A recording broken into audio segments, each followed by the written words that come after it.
एक चर्चा आती है कि ब्रज में एक बुढ़िया रहती थी, वृद्ध महिला, जिसका नाम जटिला था। तो ये जटिला को अपने सतीत्व का बड़ा अहम था, बड़ा अभिमान था कि ब्रज में मुझसे बड़ी कोई सती नहीं है। मैंने आज तक किसी पर पुरुष को आंख उठा के नहीं देखा।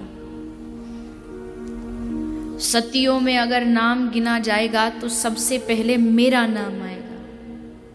और अपने सतीत्व का अभिमान था वो तो चलो ठीक है, किंतु राधा को पूरे ब्रज में बदनाम करती हुई घूमती थी कि ये राधा देखो रात्रि को रास करती है, रात भर हमेशा जब देखो कुंजों में अपनी सखियों के साथ पाई जाती है, कृष्ण के पास न मर्यादा है न कोई इसको कोई भान है। तो पूरे ब्रज में इसने श्री राधा रानी को बदनाम कर रखा था। सबको यही जा करके कहती थी, नाचती रहती है, घूमती रहती है, राम राम राम राम। कैसी कैसी शिक्षा दी है इसके माँ बाप ने इसे। अपनी बहू को समझाती थी इस राधा से दूर रहना, इसके संग में रहेगी तो तेरा पूरा सब नष्ट हो जाएगा, सतीत्व, दूर रहना इससे। तो ब्रज में ये हल्ला मच गया, गांव में पूरे खबर पहुंच गई। धीरे धीरे ये बात श्री जी की जो मैया है कीर्ति मैया के पास पहुंची।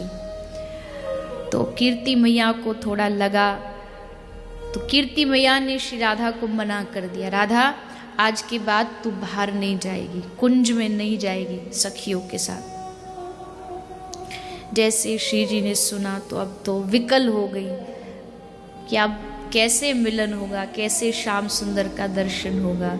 एकदम हृदय विकलित हो गया। ललिता समझा रही है कोई बात नहीं, कुछ करेंगे, पर श्री जी सोच ही नहीं पा रही कि मैं जीवित कैसे रहूंगी अगर श्याम सुंदर का मुखमंडल नहीं देखा। कृष्ण मेरे प्राण हैं। तो ललिता बोली मैं अभी कुछ उपाय सोचती हूँ, सुनो तो, रुको, धैर्य रखो। जब धैर्य एकदम नहीं रहता था लाडली जी का तो इनकी सखियां जैसे तैसे संभालती थी।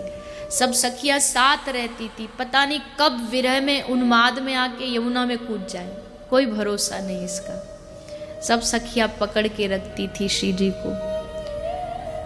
तो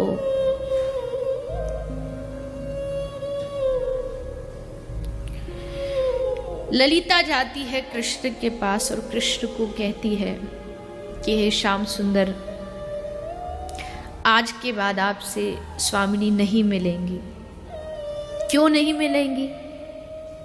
कारण बताया कि उनकी मैया ने मना किया है क्योंकि जटिला ने पूरे गांव में हल्ला मचा दिया है कि राधा का चरित्र ठीक नहीं है। कृष्ण सुन के हंस पड़े। अरे जिनके नख चंद्र की छटा से लक्ष्मी और सावित्री प्रकट होती है, जिनका सतीत्व में उदाहरण दिया जाता है, ये जटिला उस राधा की होड़ करेगी? सतीत्व में मेरी प्रिया जी को बदनाम करेगी? अब देखो लीला, अपनी स्वामिनी की बदनामी कैसे ठाकुर सहन करते।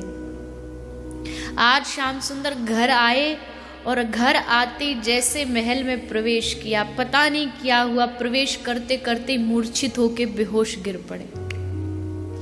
नंद महल में हल्ला मच गया, अरे कन्हैया गिर गया, कन्हैया को क्या हो गया, मूर्छित हो गया। सबने पकड़ा, सैया पर लिटाया।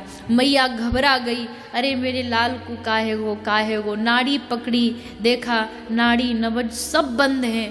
पूरे ब्रज में ढिंडोरा पिटा, वैद्यों को जल्दी बुलाओ। सारे वैद्य आने लगे। 2 दिन बीत गए पर कन्हैया मूर्छित पड़े रहे। तब अचानक द्वार पर एक बाबा आए, जटाधारी, लंबी लंबी जटाएं, दाढ़ी, भस्म लगाए हुए। भिक्षाम देही। मैया रोती रोती बाहर आई कि कोई द्वार पर बाबा जी आयो है। मैया रोती रोती बाहर आई, बाबा कहाँ ले गो? बाबा ने पूछी, मैया रो क्यों रही है? मैं रोते हुए लोगन के घर से भिक्षा नहीं ले, पहले बता क्यों दुखी है? बोले बाबा हमारो लाला 2 दिन ते मूर्छित पड़ो है, कहा करूँ मैं, कोई वैद कोई दवाई काम नहीं आ रही। बाबा जी आपको कछु आतो तो बता दो। मैया तू घबरा मत, ला अपने लाला को ले क्या, मैं कछु विधि सिद्धि जानू, कुछ विधि ऐसी करूँगो कि कोई ना कोई हल निकल आएगो। तो बाबा जी आए, बाबा जी सामने बैठ के श्याम सुंदर सैया पर मूर्छित पड़े हैं। तो बाबा जी ने हाथ पकड़ी, आंख बंद करी, कछु मन मन में मंत्र बोलो और बोलो मैया, आकाश की ओर देख के बोले मैया समाधान मिल गयो। मैया बोली बाबा जी कहाँ समाधान है? बोले समाधान यह है कि या ब्रज में, या ब्रज की जो सबसे बड़ी सती महिला हो, जो सबसे बड़ी सती हो, वाकू बुलाओ। और वाकू एक घड़ा में जल भरनो है, जा घड़ा में छेद होएगो, वहां में जल भर के अपने माथे पे रख के यमुना पार करनी, यमुना के ऊपर चलनो है और पानी की एक बूंद ना गिरनी चाहिए वहां घड़ा पे। और ये वही स्त्री कर सके जो सबसे बड़ी सती होगी। सतीत्व में बड़ा प्रताप होता है, इसलिए ये प्रताप ही उसको यमुना पार कराएगा बिना एक भी बूंद गिराए। ऐसी सती को बुला। अब तो नंद बाबा ने पूरे ब्रज में हल्ला ढिढोरा पिटवा दिया, हर गांव में हल्ला मचा, भैया इस ब्रज की सबसे बड़ी सती को बुलाया गया है, उपहार भी मिलेगा। अगर किसी को लगता है कि हाँ उसने जीवन में सतीत्व निभाया है तो चलो नंद महल चलो। अब सारी महिला जो सोचती थी वो आ गई और उस मटका को सर पर रख के यमुना जी के ऊपर चलने का प्रयास करने लगी, यमुना पार करने का, पर कोई नहीं कर पाई। अब मैया बड़ी रो रही हैं, बड़ी परेशान है। जब सब चीजें असफल हो गई तब एक गोपी बोली, अरे अरे सुनो, हमने सुना है बरसाने में एक सिद्ध सती रहती है जटिला, वो कहती है मैं बड़ी सिद्ध हूं, उसको बुलाओ। तो दूत भेजे गए जटिला के लिए। अब दूत आए तो कहा जटिला को कि माता जी आपको बुलाया गया। क्यों? बोले हमने सुना है कि आप बड़ी सिद्ध हैं, सती हैं। तो एकदम तुनक गई, हाँ हाँ मैं तो ब्रज की सबसे बड़ी सती हूँ, मजाल है आज तक किसी पर पुरुष को नजर उठा के भी देखा हो।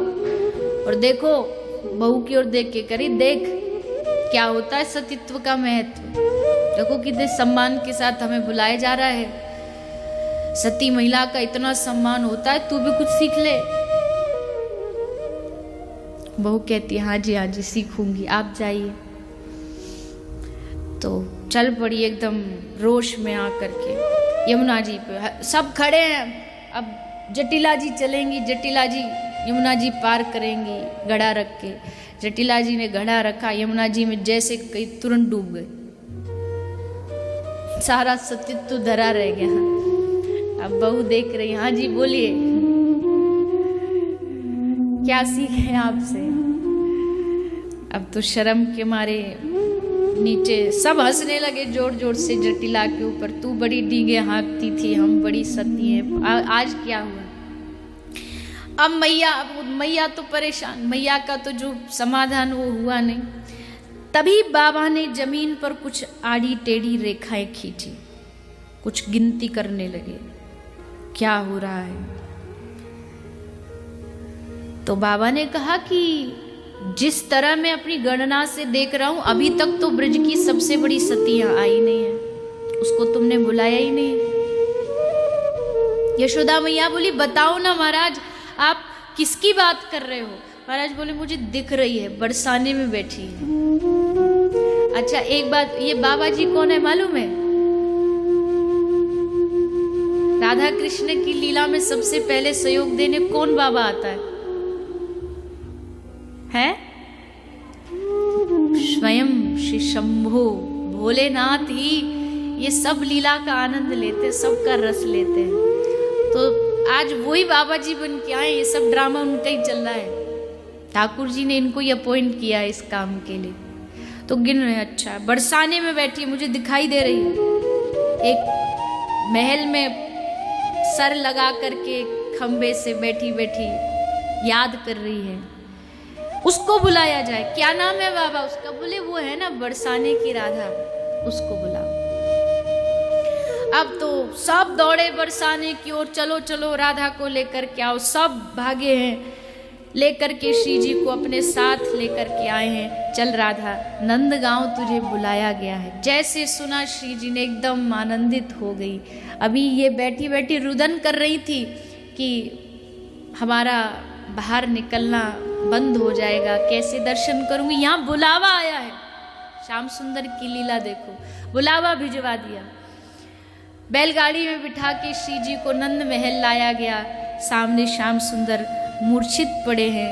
तभी श्री जी ने कलश अपने मस्तक पर रखा और उस छेद हुए कलश में श्री यमुना जी पर चलते हुए एक बूंद नीचे ना गिरी और श्री जी ने पूरी यमुना को पार कर दिया। सब जगह जय जय घोष होने लगी। राधा रानी की जय हो, सती शिरोमणि की जय हो।